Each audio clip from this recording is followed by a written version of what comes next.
Hi everyone, welcome to Haley's Home. My name is Haley and this is my home.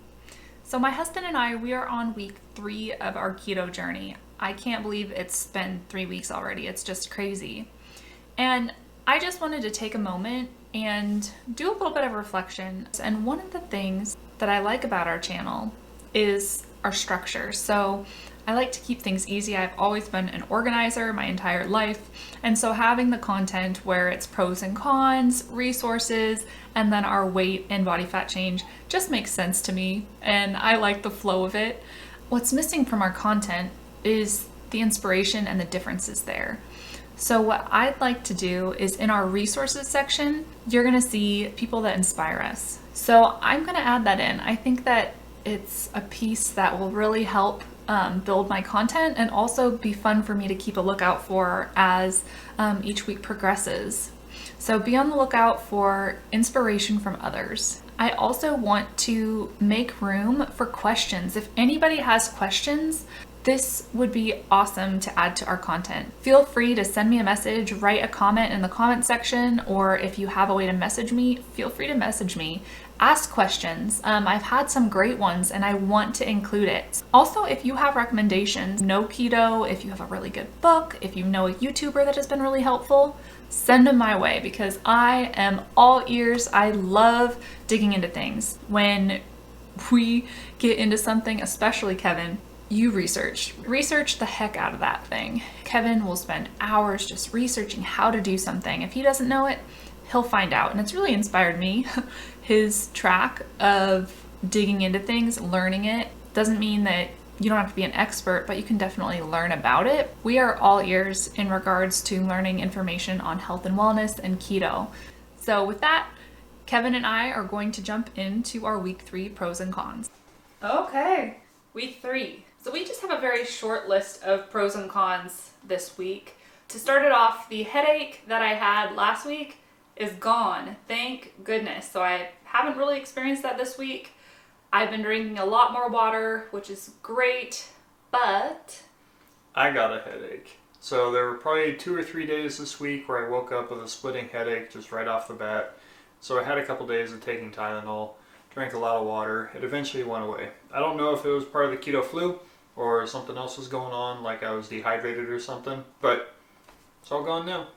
yeah, so hopefully the headaches are behind us. Another con this week was we found out that one of our favorite snack foods, the keto clusters that we showed in week 1, are not so keto friendly. So when I saw the keto clusters, I was like, hey, it has keto in the name, but lo and behold, it actually has more sugar and more carbs than really you want on keto. So we found this out actually through another YouTuber. We decided to not tempt ourselves and just not to repurchase that product going forward. So now on to resources. As I mentioned before, we are going to talk about inspiration. Everybody's stories are so different, and so that's something that we thought about this week was YouTube. You have so many different people that share their stories, and I think that's one of the special things about YouTube is that you can bring to the table your story, your journey, and this is ours, but we also want to highlight some of the people that have inspired us or also bring information to us. So to begin with, we found Thomas DeLauer, and he's a celebrity trainer. He also has written a few books on health. He gets into the technicalities of how your body reacts to different foods. We also really enjoy his grocery store hauls that go over clean keto. So he'll go through a grocery store and he'll pick out different keto products and what's clean keto and then what is not. So I found that that's been really helpful for us in our grocery store shopping. He has an inspiring weight loss story, and he also has 3 years of YouTube content. It's a great resource for us. And next is recipes. So we have a couple recipes that we've tried out this week that we've liked. Yeah, so the first one, my favorite of the week, was curry chicken. You want to talk a little bit about it? It has curry and chicken. So the curry chicken, it's obviously a curry base with some chicken breast cut up and then served over chopped cauliflower rice. Yeah. And there's a really neat Trader Joe's cauliflower rice. It's frozen and it's just super quick and easy, so I highly recommend that one. Next is our taco salad. So this is one that we've used over and over and over again, and it's definitely a staple in our book. But the taco salad consists of 2 cups of whatever greens are in our fridge, and then we use either a half or a full avocado, depending on how many calories we've had. Then we put in some chicken with some chili powder and cumin mixed in, and then supplement with some olives and sour cream as the cream base. And it turns out really good. It has that perfect macro balance between protein, fat, and carbs, so we feel energized by it, and it's also not too difficult. This week on weight and body fat is a little bit of a struggle. I'm not sure if we're coming upon a plateau or what, but for me, my week 3 weight was 156.1, which brings my weekly weight loss to 0.6. And then my overall weight from the start has been 6.8 pounds. So my weigh-in this week, I came in at 214.5 pounds, which is 1.5 pounds heavier than I was last week. But overall, I'm down 6.5 pounds still, so that's pretty decent. Yep. So this week just was a little different. I know from reading that there are such things as plateaus, so I'm going to dig into that a little bit more this week and see what I can find out. Our body fat is still also up, so we're seeing a trend going down. We're almost past it, but it's still higher than what we did starting. We'll just see how this continues. Okay, and now we're going to dive into some questions. This week I've had some people reach out, and I really appreciate it. So to start off, what is BMI? We spoke about BMI in our first video, but we didn't go into any detail on what it is. It's one of the ways that we are tracking our progress, but let me go into a little bit more detail on what it actually stands for. BMI stands for Body Mass Index. This is used to check if you have a healthy weight according to your height and weight. I know myself, when I've gone into the doctors for my preventative exam, they weigh me, they make sure my height hasn't changed, and they oftentimes will talk about BMI. Am I in the healthy category? Am I in the overweight category? And they'll discuss, if I'm in the overweight category, ways in which I can lose weight. This is the BMI calculator that Kevin and I used. We went to calculator.net/BMI-calculator. I'm going to put this in the description below as well, in addition to some other resources for you regarding BMI.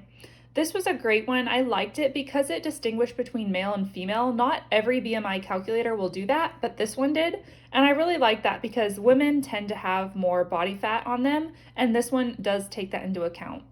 So as you can see here, I put in my stats. I'm 31 years old, I'm a female, my height 5'6", and then my beginning weight was 162.9. For me, that made my BMI a 26.3 range. They have this little scale showing underweight, normal, overweight, and obesity, and mine is right in the overweight categories. This is what we use when we are calculating our BMI, or our body mass index. As I mentioned, there was an overview that showed a range. I made my own little range here.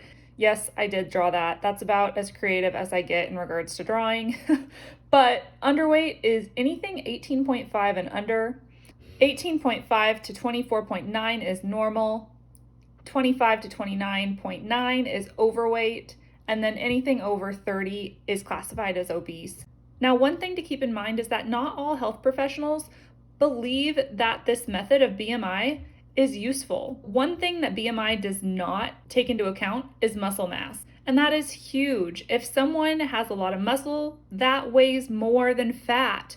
And so if someone is heavier, this will make them look like they're in the overweight or obese category when they actually have healthy muscle. So Kevin and I use the BMI as a tool, but we don't focus on it solely. We talk with our doctors, use our weight, body fat percentage, and also how we feel, in addition to the BMI, as indicators of our health. All right, and our second question, what are macros? I have talked in multiple videos about macros, but what are they and how do we track them? So I'm going to go into a little bit more detail on what macros stands for, and then also the method that we use to track and how you can track manually. Macro actually stands for macronutrient. There are 3 categories of nutrients within a macro. And these are protein, carbs, and fats. You've heard me talk about these many, many times, but here's an actual breakdown of it. So how do we record macros?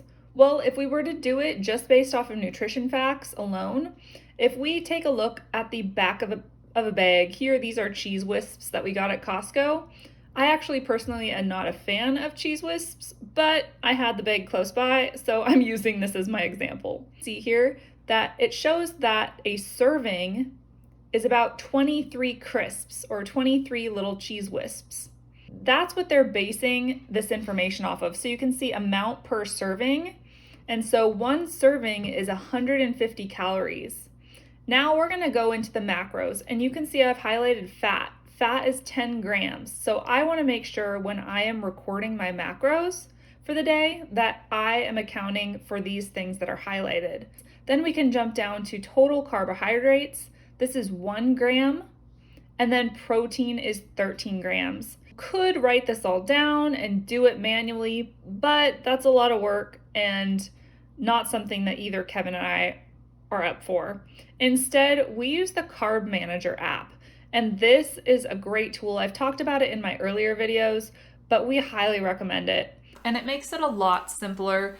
Neither of us want to do anything manual, so we go in and we select the foods that we're eating. A lot of times they will already have it populated, and you just want to double check the nutritional facts on the bag or box or whatever you're using to eat, and then compare it against what's in the Carb Manager tool. Make sure that they align, and then select the number of servings that you are actually eating. And it's as simple as that. That's what we do to track our food.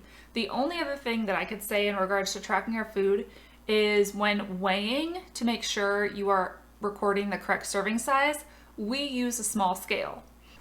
And here it is. All you do is you put the food on the scale and you click it, and you can choose whether you want to put ounces, milliliters, pounds, grams. You can set it to whatever function you want, and then you can weigh your food. And I do this a lot with like chicken or beef that doesn't have a particular label, and so I need to weigh it. And my personal preference of choice is ounces, so I just try and keep it all in ounces. I will say it is a lot of recording, but once you get used to it, it actually doesn't take that much time. It did in the beginning, but as you do it more and more, things get more familiar and it starts becoming part of the normal process.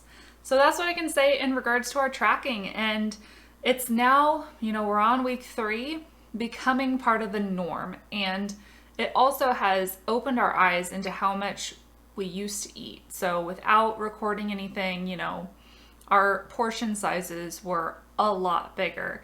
And I think for Kevin and I, that is a huge thing to know, is that we actually should be more conscious about our portion sizes when it comes to our meals. And also for me, when I'm cooking, I usually will just split it in half, and I'll eat half and Kevin will eat half. And we can't do that. We're different people. We have different heights, we have different weights, we're different genders. And we need to take that into account with our portion sizes. That's something that we've learned along this journey, is portion control.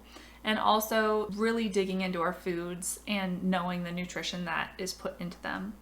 So thank you again, everybody who sent me questions. These were really good and I really appreciate it. If you have a question, feel free to send it my way and it may end up in one of my videos. Thanks so much for watching our week 3 video. If you enjoyed this video, please give it a thumbs up. Also, if you want to continue this journey with us, please subscribe to my channel. This helps me out and it also allows you not to miss a video. We look forward to seeing you next week in our week 4. Thanks so much. We'll see you next time.